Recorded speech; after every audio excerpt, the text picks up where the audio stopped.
Bonjour, ici Tammy Kabaj, ravi de vous retrouver dans cette vidéo dans laquelle je vais parler de la suractivité en trading et je vais justement insister sur ses dangers et comment essayer de la corriger. A tout de suite.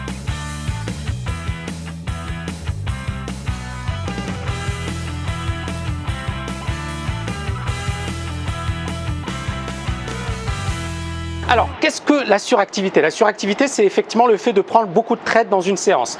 Il y a beaucoup de traders, surtout effectivement débutants, qui ont des journées qui sont sympathiques et ils peuvent avoir des semaines qui sont sympathiques.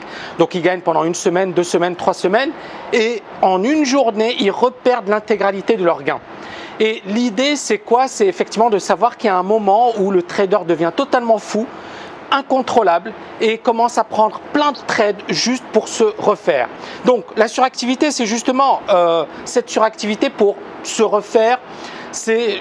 On est en train de perdre, la perte est tellement douloureuse qu'on refuse d'accepter la perte et au lieu justement de l'accepter, de se dire je passe à autre chose, au lieu de l'accepter et de se dire j'arrête ma journée de trading, eh bien non, on a envie de revenir dans le vert, ce qui fait qu'on va prendre des risques trop importants, on va prendre des positions trop importantes, on va prendre trop de trades et à la fin de la journée, la situation est souvent catastrophique et beaucoup de gens sont ruinés à cause de la suractivité.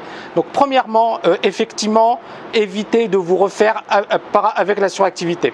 Deuxièmement, il y a beaucoup de personnes qui tradent pour trader ou pour briller. Ne tradez pas pour les autres, tradez pour vous-même et tradez de manière prudente, d'accord? Faites-le pour gagner et pas pour briller ou pour paraître devant vos camarades. Troisième point, il y a beaucoup de traders effectivement qui sont frustrés parce qu'ils n'ont pas d'opportunité. Et alors, ils se disent, oui, j'ai pas d'opportunité, mais je dois trader parce que finalement, je suis payé à rien faire. Alors que justement, ne pas trader, c'est trader. C'est quelque chose que je dis tout le temps à mes étudiants. Ne pas trader, c'est trader. C'est-à-dire qu'effectivement, si vous n'avez pas d'opportunité, il vaut mieux attendre la meilleure opportunité avant de vous positionner. Ça, c'est encore une fois quelque chose de très important et qu'il ne faut pas négliger. Donc, qu'est-ce que je peux vous conseiller pour éviter effectivement la suractivité? Tout d'abord, je pense que c'est bien de se limiter en nombre de trades, c'est-à-dire se dire pour chaque journée, j'ai un nombre max de trades à effectuer sur la séance. Et au-delà de ce nombre de trades, j'arrête.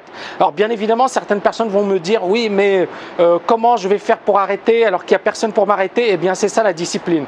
C'est comme si effectivement, vous étiez en train de faire un régime et à un certain moment, vous voyez des pâtisseries et vous vous dites, tiens, j'en ai envie, mais est-ce que vous voulez respecter votre régime ou est-ce que vous allez retomber dans le même piège? Donc vous voyez, encore une fois, c'est vraiment une question de discipline. Beaucoup de gens ne l'ont pas sur les marchés, beaucoup de gens l'ignorent.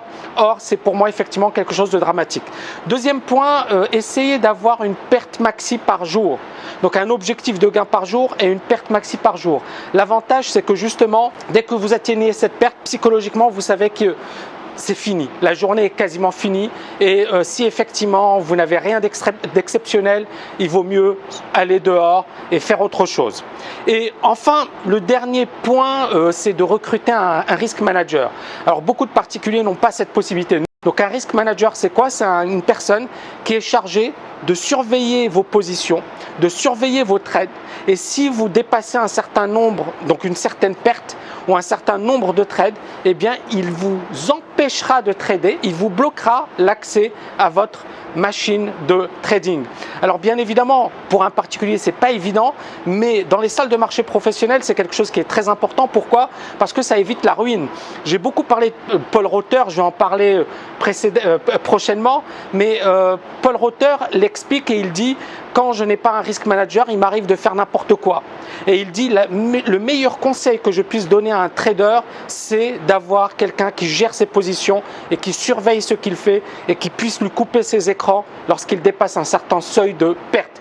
Voilà, j'espère que vous avez aimé cette vidéo. N'oubliez pas de la liker et je vous dis à très bientôt.